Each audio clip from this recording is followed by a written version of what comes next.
मुस्लिम शिक्षा के उद्देश्यों का विस्तृत वर्णन कीजिए अथवा वैदिक काल, मध्यकाल और आधुनिक काल की भारतीय शिक्षा के उद्देश्यों की तुलना कीजिए। उत्तर में देखते वैदिक कालीन शिक्षा के उद्देश्य आते हैं। मोस्ट इम्पोर्टेंट है ये, 2017 में भी आया, 2021 में भी आया।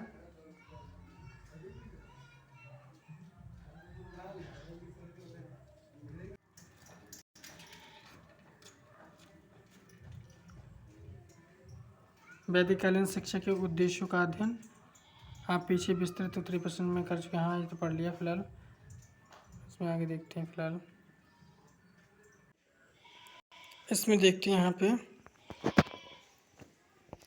निःशुल्क शिक्षा की व्यवस्था, यानी जो मध्यकाल था, यानी मध्यकालीन मुस्लिम शिक्षा प्रणाली के जो मध्यकाल में मुस्लिम शिक्षा प्रणाली के मकतब और मदरसों में किसी प्रकार की जो निःशुल्क शिक्षा जो शिक्षा थी उसके शुल्क नहीं लिया जाता था, और जो मतलब खर्च जितना होता था और वो शासक वर्ग यानी जो शासक थे वो निभाते थे, मतलब देते थे, और समाज जो विशेषकर धनी वर्ग लोग थे वो देते थे खर्चा।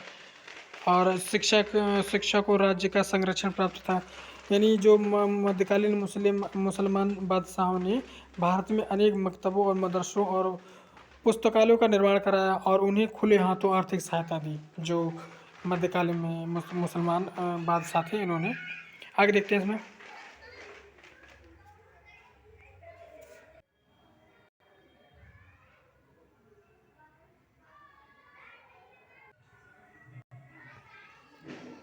इसमें देखते हैं छात्रवृत्तियों का आरंभ।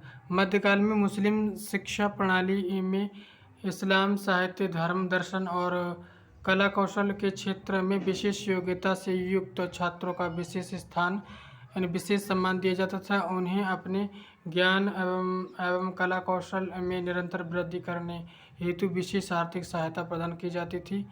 ये आधुनिक छात्रवृत्तियों का प्रारंभ था। आज भी भारत में छात्रवृत्तियों की व्यवस्था है। प्राथमिक एवं उच्च शिक्षा की पृथक पृथक व्यवस्था यानी अलग अलग।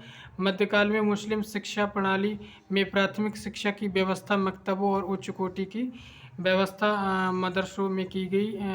यह भिन्न भिन्न स्तरों की शिक्षा के लिए भिन्न भिन्न विद्यालयों की व्यवस्था का प्रारंभ है। ज्ञान के समुचित विकास पर बल। मोहम्मद साहब ज्ञान को अमृत मानते थे, अतः मध्यकालीन मुस्लिम शिक्षा प्रणाली में इस्लाम धर्म एवं संस्कृति के विकास के साथ साथ ज्ञान के विकास पर बल दिया गया। आधुनिक भारत में भौतिक ज्ञान के विकास और देश के आधुनिकीकरण पर विशेष बल दिया जा रहा है।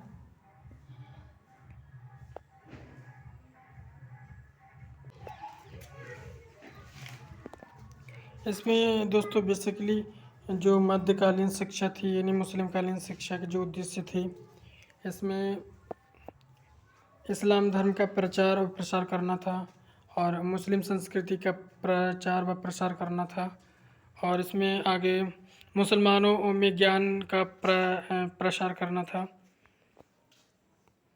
मुसलमानों में ज्ञान का प्रसार करना, सांसारिक उन्नति करना, मुस्लिम शासन को सुदृढ़ करना था इसका उद्देश्य।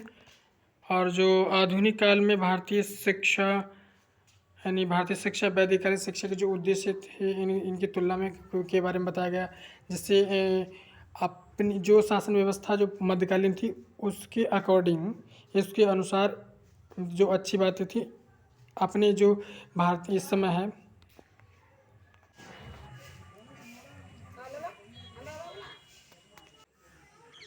आधुनिक कालीन भारतीय शिक्षा मध्यकालीन शिक्षा की तुलनात्मक व्यवस्था, इसमें निःशुल्क शिक्षा की व्यवस्था, शिक्षा को राज्य का संरक्षण प्राप्त था उस समय।